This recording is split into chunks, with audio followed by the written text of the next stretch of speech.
Welcome back to PipesProTalk. Now for my AFC predictions, following my NFC predictions in the last video. We're starting in the North again. We're just going to get right into it. Number one, I have Baltimore winning the division at 15-1. Lamar Jackson is that good. Baltimore only got better and younger this offseason, and there will be breakout stars everywhere. Look for Marquise Brown, J.K. Dobbins. There's going to be breakout stars everywhere, and great coaching and great in all three phases. I think they're the best team in football, and the record reflects that. 15-1 for Baltimore and the AFC North. Number two, I have the Browns at 9-7. Baker Mayfield has a bounce-back season, and football seems to be saved in Cleveland. Good on the offense and defensive lines, good at wide receiver, tight end, running back, and on defense they're good at corner and improving at safety and linebacker. The Browns have stars everywhere, two good backs, two good tight ends, two good receivers. Now it seems like they've got two good tackles, two or three good interior line players. It seems like also now they have two starting quality quarterbacks in Baker Mayfield and Case Keenum. I just love where Cleveland's headed. I think they're going to be successful. And I love that they improved their coaching staff and got Freddie Kitchens out of there. Cleveland goes 9-7, and Baker Mayfield proves the doubters wrong yet again. Number three, I have the Steelers. Pittsburgh at 6-10. I feel Pittsburgh is better than 6-10, but they're in a tough division. I think Big Ben is going to hold them back. I do love their defense, though. I think it'll be top five. But any more offense wins championships. Number four, I have the Bengals, Cincinnati at 3-13. Until Cincinnati invests in drafts offensive line and secondary, they're going to continue to be one of the worst teams in the NFL. They love to make the flashy draft pick at quarterback, John Ross at wide receiver. But the fact is, they're loaded at wide receiver. They have a solid running back that they're now paying a lot. They seem to have their franchise quarterback in Joe Burrow. I think they did before in Andy Dalton.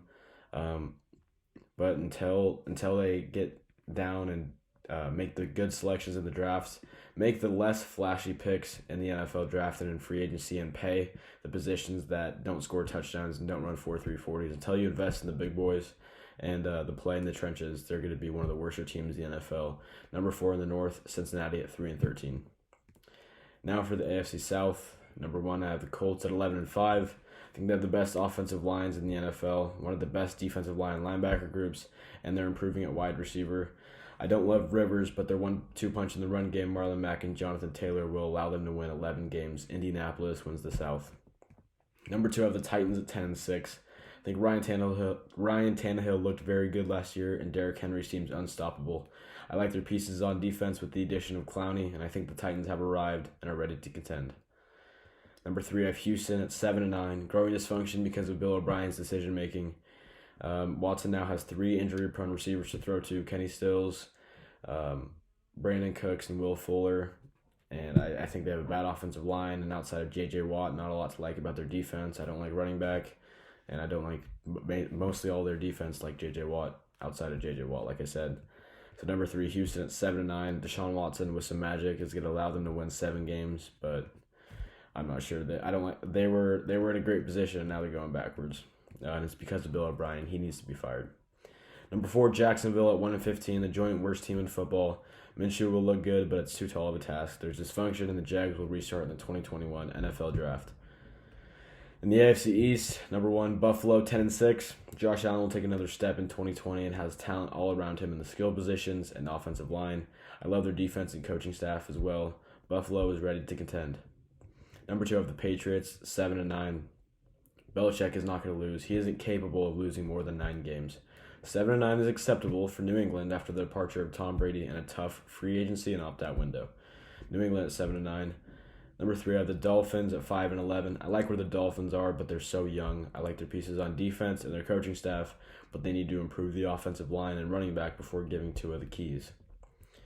Number four, I have the Jets at 1-15. The third and final joint worst team in football. Sam Darnold's not the answer, in my opinion. Neither is Adam Gase. Their defense lost any hope it had after losing Jamal Adams to trade and C.J. Mosley to opt out, and apparently the only bright spot in their offense is 37-year-old running back Frank Gore. So that's not great.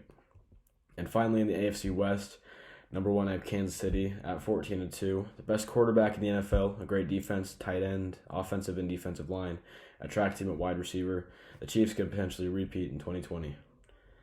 Number two, I have the Broncos at 11-5. They're going to hurt now. I've heard this. I just got a couple minutes ago a report that Cortland Sutton is dealing with a shoulder injury. Von Miller potentially done for the season, or if not, for several months.